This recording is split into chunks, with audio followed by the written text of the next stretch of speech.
Alright, Assalamualaikum warahmatullahi wabarakatuh dan selamat sejahtera, selamat pagi. So, cikgu harapkan hari ini semua sihat-sihat belaka. Jadi, kita akan sambung pembelajaran kita daripada subtopik yang lepas, iaitu daripada topik rangkaian dalam teori graf. So, untuk hari ini kita akan pergi kepada mengenal dan melukis subgraf dan pokok. Mengenal dan melukis subgraf dan pokok. Okay, itu kita punya objektif lah hari ni. So, apakah yang anda faham tentang subgraf? Apakah yang anda faham tentang subgraf? Okay, subgraf ini adalah sebahagian atau keseluruhan suatu graf yang dilukis semula tanpa mengubah kedudukan asal bucu dan tepi. Okey, itu yang cikgu highlight tu. Maksudnya, kamu dah ada satu gambar graf, kamu bina satu lagi graf berdasarkan graf yang telah pun ada. Okey. Tetapi graf tersebut mempunyai ada secara ringkas, dibuat secara ringkas, dan kita kena ingat keyword dia tanpa mengubah kedudukan asal bucu dan tepi. Dia tak boleh ubah. Okey. Okey, seterusnya kita pergi kepada, kita lihat kepada secara ringkasnya. Kat sini kita tengok contoh. Secara ringkasnya, suatu bucu dalam graf G ialah subgraf dalam graf G. Suatu tepi dalam graf G bersama bucu-bucu yang dikaitkan ialah subgraf bagi graf G. Setiap graf ialah subgraf bagi dirinya. Okey, tak apa. Ini cikgu akan terangkan. Kita lihat pada contoh 9. Okey. Kita lihat pada contoh 9 kat sini. Tentukan sama ada rajah 1, rajah 2 dan rajah 3 dan rajah 4 ialah subgraf bagi graf G. Okey, kita nak tentukan bagaimana untuk kita tentukan sesuatu subgraf, adakah ianya subgraf kepada graf itu. Okey. Contohnya kat sini kita ada satu graf yang lengkap. Yang kita pakai sekarang ni adalah graf G, di mana kita ada P, Q, R dan S, dan laluan dia adalah I1, I2, I3, I4 dan juga I5. So kita nak tengok subgraf, dia pecahkan kepada, untuk rajah yang satu, okay, kamu tengok sini P dengan S dan laluannya adalah I5. Jadi kalau kamu lihat semula pada, kamu tengok balik semula pada graf yang asal, iaitu graf G, P, S, dia disambungkan oleh E5. Jadi ianya sama dengan yang ini. Maka kita ambil ia sebagai, dia merupakan subgraf kepada graf G. Okey, dia adalah subgraf kepada graf G sebab E5 adalah termasuk ke dalam E1, E2, E3, E4 and E5. Okey. Okey, kita lihat kepada graf 2. Subgraf yang dalam rajah 2, di mana kalau kamu lihat PQS, P betul, Q betul, S betul, I1 betul, I5 betul. Tetapi kat sini berlaku kesilapan, iaitu I2. Dalam graf asal, pada P tidak wujudnya I2. Tak wujud I2. Maka dengan itu, ia merupakan dalam rajah 2 ini bukan subgraf. Okey. Kerana kedudukan gelung itu bukan berada pada bucu Q. Sepatutnya gelung itu ini berada pada bucu Q. Boleh setakat ini? Boleh ke? Boleh. Okey, untuk rajah 3. Kita lihat pada rajah 3.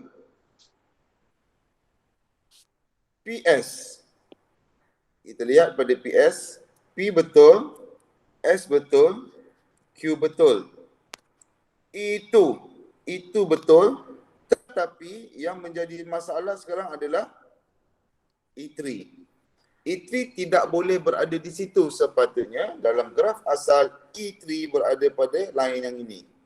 Sepatutnya berada pada line yang sebelah sini. Maka yang ini E3 menyebabkan rajah 3 menjadi bukan subgraf. Dia menjadi bukan subgraf sebab tepi yang mengaitkan bucu P dan bucu S adalah bukan E3. Sepatutnya E5. Okey. Dan begitu juga dengan rajah 4. Rajah 4 tidak menjadi subgraf kerana kedudukan gelong ini kedudukan betul. Kedudukan dia betul, tetapi laluan dia di sini disebut sebagai E3. Dan ini disebut sebagai E2. Jadi laluan itu dah menjadi salah. Okey, jadi dia bukanlah sebagai subgraf. Okey, boleh Okey.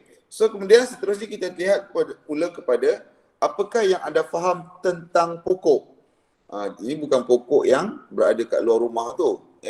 Ini adalah berkaitan dengan graf. Pokok suatu graf ialah, kita lihat kat sini. Pokok suatu graf ialah subgraf bagi graf tersebut dengan ciri-ciri berikut. Dia ada syarat-syarat dia pula. Okey. Syarat yang pertama adalah graf mudah iaitu tanpa gelung dan atau berbilang tepi. Syarat yang kedua, semua bucu mesti berkait dan tidak berpasang, setiap pasang bucu dikaitkan oleh satu tepi sahaja. Okey, semua bucu mesti berkait dan setiap pasangan bucu dikaitkan oleh satu tepi sahaja. Okey, dan yang ketiga,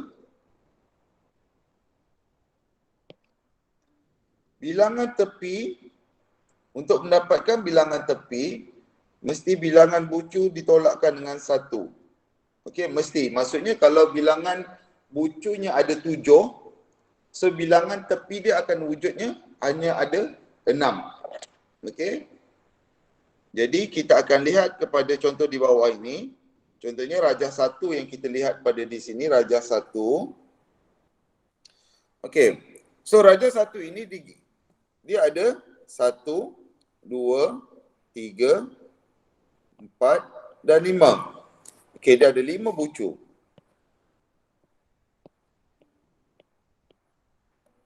Okey. Dan semua bucu tersebut adalah berkait. Okey, semua adalah berkait. A berkait B, C kait dengan D dan juga E. Setiap pasangan bucu dikaitkan oleh satu tepi sahaja. Setiap pasangan bucu dikaitkan oleh satu tepi sahaja. Tidak ada gelung atau berbilang tepi.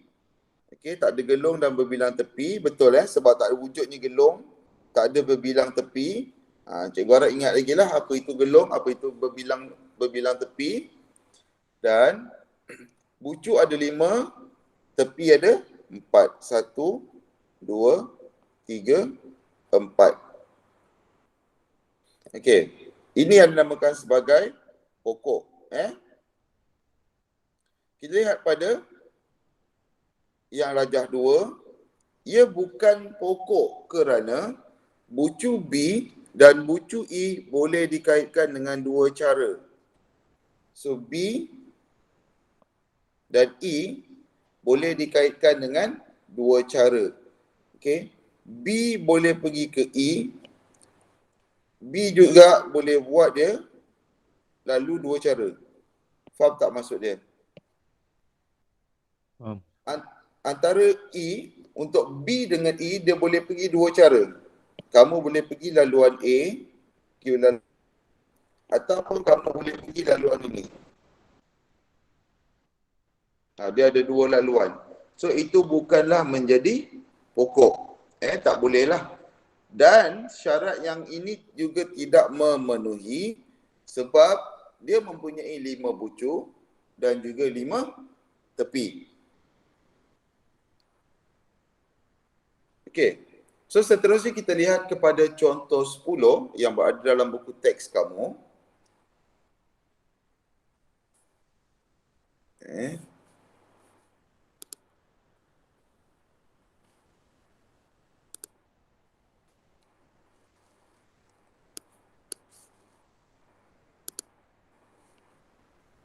Okey.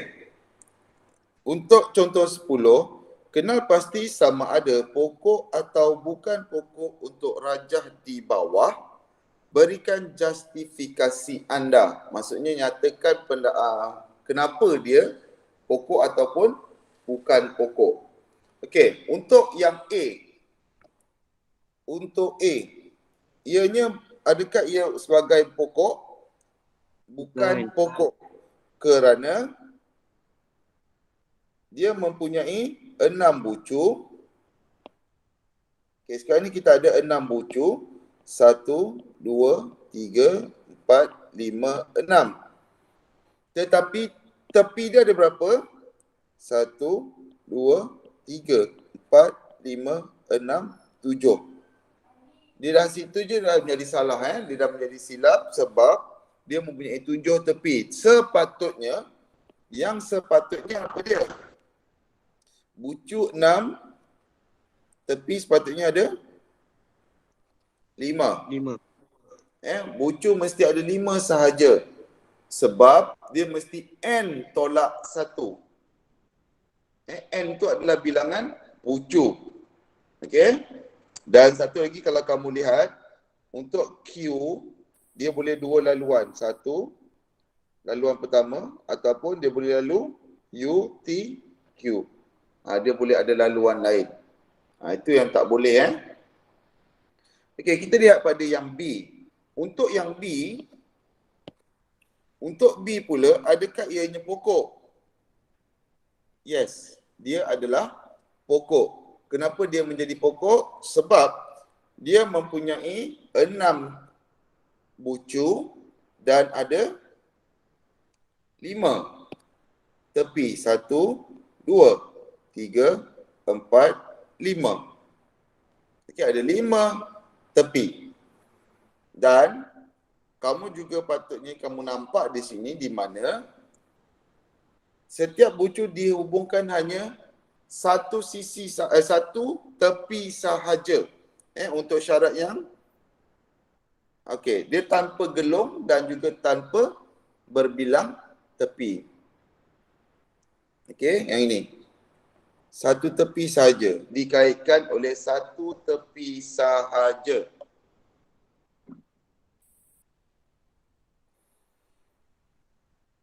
So yang ini betul lah. Dan yang C juga merupakan pokok kerana dia masih lagi ada 6 bucu dan 5 tepi. 1, 2, 3, 4, 5. Okey. Dan yang D tidak dikira sebagai pokok. Kenapa ia tak dikira sebagai pokok? Kalau kamu lihat kat sini, dia masih ada 6 bucu tetapi ada berapa tepi? 1, 2, 3, 4. Dia hanya ada 4 tepi. Bucu R dan bucu T tidak dikaitkan dengan bucu yang lain. Maksud dia R dan T tidak bersambung. Dia tidak bersambung dengan bucu-bucu yang lain. Okey. R dan T tidak bersambung dengan bucu-bucu yang lain. P, Q, S, U. Dia tak bersambung. Antara purple dengan yang warna biru cikgu. Yang ini cikgu warnakan ini, dia tak bersambung antara purple dengan biru. Okey. So kita kenali dia sebagai bukan pokok lah. Okey, begitu juga kita lihat pada contoh 11. Okey, kita lihat pada contoh 11. Lukis satu pokok dengan maklumat yang diberi. Dia hanya bagi kamu satu maklumat saja. Contohnya kat sini dia bagi kamu maklumat bucu. Untuk A, bucunya ada 6. Dia dah bagi tahu bucu ada 6. Bila bucu 6, automatik tepinya mesti 5. Okay, sebab kita kena ingat bucu tepi kita akan dapat berdasarkan N tolak 1. Kita akan dapat berdasarkan N tolak 1. So 6 tolak 1 kita dapat 5. So bucu yang dilukis kat sini adalah dia ada 6 bucu. 1, 2, 3, 4, 5, 6. Kemudian dia ada 5 tepi. 1, 2, 3, 4, 5. Atau ada tak, boleh tak kamu buat pokok lain?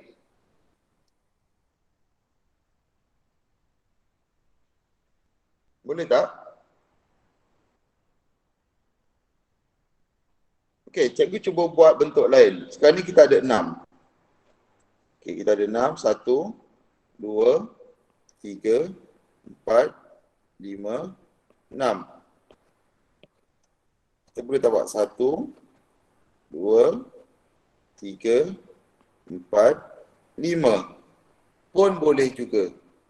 Okey. Maksudnya tidak semestinya hanya ada satu pokok saja, dia boleh jadi pokok-pokok lain. Kamu jangan fikir pokok yang kat luar. Ini pokok dalam topik teori graf. Okey, kita lihat pula pada yang ke B. Untuk yang B, bucunya ada 8, maka dengan itu tepinya mesti ada 7. N tolak 1. Jadi dengan itu, kalau dekat sini dia tunjukkan dia ada 1, 2, 3, 4, 5, 6, 7, 8. Dan garisan dia, tepi dia ada 1, 2, 3, 4, 5, 6, 7. Tapi kalau mudahnya, cikgu tukar 1, 2, 3, 4, 5, 6, 7, 8. Okay, cikgu tukar 1, 2, 3, 4, 5, 6, 7. Pun boleh juga, tak jadi masalah.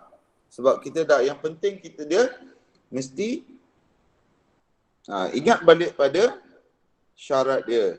Syarat dia tanpa gelung atau berbilang tepi. Yang kedua, syaratnya mestilah dikaitkan oleh satu tepi sahaja. Dan yang ketiga adalah bilangan tepi dan juga bilangan bucu. Okey, sekarang ni dia bagi yang C adalah bilangan tepi. Kalau bilangan tepi itu 4, maka bilangan bucu itu akan menjadi 5. Okey. Maka kita tahulah bucunya 5 dan tepinya 4. So inilah yang kita akan dapat.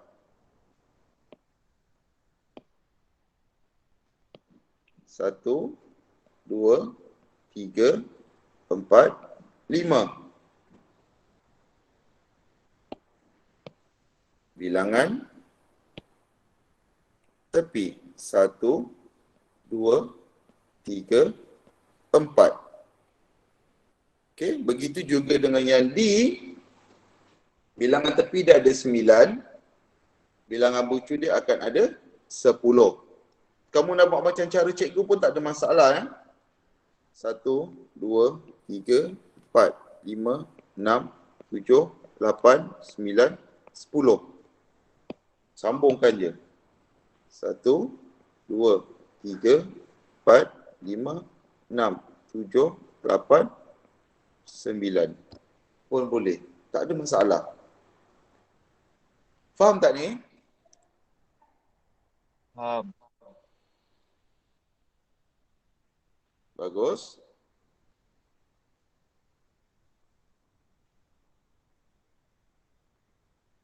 Okey, kita lihat pada contoh 12. Lukis dua pokok berdasarkan graf yang diberikan di bawah. Maksudnya dia dah bagi kamu graf, kemudian dia nak minta kamu lukiskan dua pokok yang berada. Bila bucu 5, okey. So kat sini ada berapa bucu? 1, 2, 3, 4, 5. Bila buat pokok, tepi dia punya mesti ada 4. Betul? Tepi dia mesti ada 4, bucunya ada 5. Okey. Jadi apa yang dia buat dekat sini adalah 1, 2, 3, 4 dan 5. 5 bucu dan tepi dia ada sambung je 1, 2, 3 dan 4. Dia mesti ada bucu 5, tepi dia ada 4. Dan satu lagi kita boleh dapatkan dengan yang ini. 1, 2, 3, 4, 5. Dan dia mesti daripada bentuk asal. Dia mesti daripada bentuk asal. Sebab dia dah bagi dalam graf ini. Dia kamu kena buat daripada bentuk asal lah.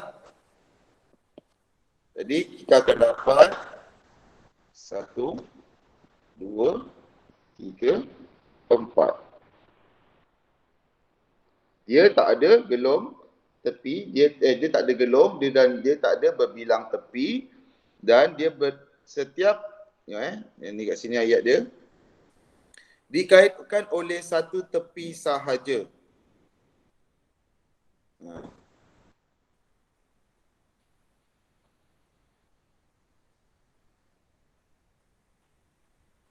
Okey, seterusnya. Kita lihat di sini. Proses yang sama ada berapa? 1, 2, 3, 4, 5 dan 6. So 1, 2, 3, 4, 5 dan 6. Dan dia dihubungkan oleh 1, 2, 3, 4, 5. Kita kena ingat, bucu 6, tepi ada 5.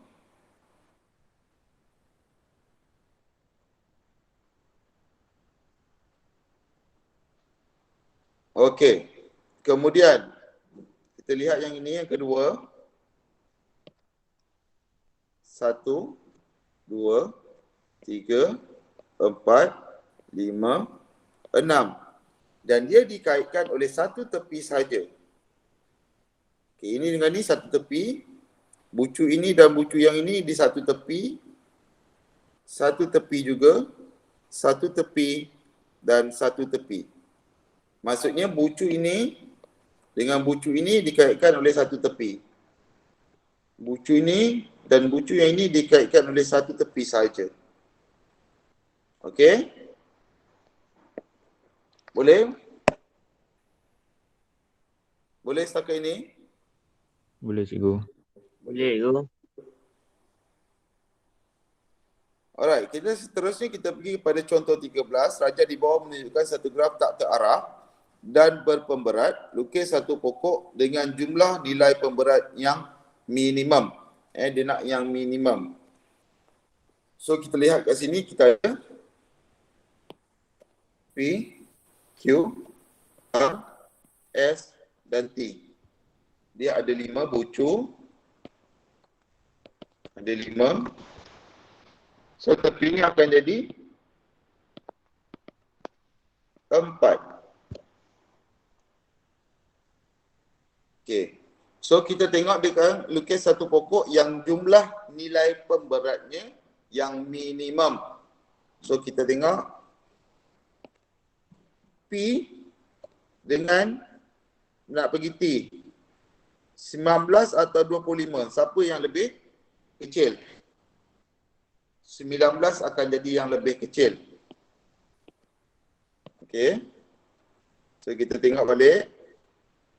Kita akan dapat macam mana? Memang dah ada jawapan tapi cikgu tunjukkan Okey, jadi kita akan ambil P, Q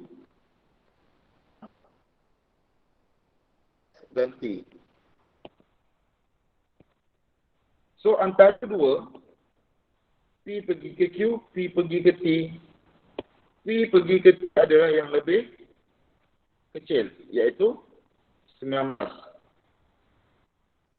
Kemudian T nak pergi ke Q. Ada satu saja, maka kita sambungkanlah. Ini ada 10. Okey, ada satu saja laluan. Tetapi untuk yang T pergi ke R, okey, dia ada T pergi ke R, T pergi ke S, ataupun dia boleh jadi macam ni, dia juga macam ni. Betul? Ataupun dia boleh jadi sini dengan sini. Jadi dengan itu kita kena lihat mana yang paling kecil nilainya. Sebab dia nak minimum dia minta minimum. Jadi kita akan dapat nilai minimum kat sini adalah 12 dan juga 14. 17 tak boleh terima. Sebab kalaulah saya buat macam ni, cikgu boleh buat macam ni. Tapi nilainya akan jadi lebih besar. Iaitu 12 dan 17. So, cikgu tak ambil yang situ.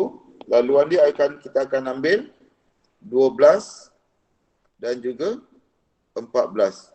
So, kita akan dapat laluan yang paling ringkas, yang paling minimum nilai pemberatnya. Okey? Faham tak ni? Kamu kena cari. Ikut pada syarat ikut pada syarat dalam soalan sebab dia kata nilai pemberat yang minimum. Kalau maksimum, kamu kena ikut nilai yang paling maksimum pula. Okey. So itu saja untuk hari ini, kelas hari ini, dan cikgu akan bagi tugasan. So tugasan praktis 5.1. Okey, awak boleh salin. Praktis 5.1.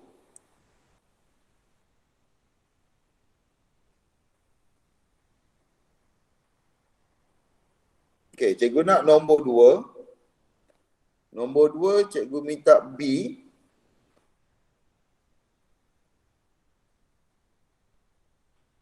Nombor 3. Nombor 3 tu kamu kena kenal pasti saja. Nombor 4. A dan C. Dan juga nombor 6. So tugas ini tugasan kamu.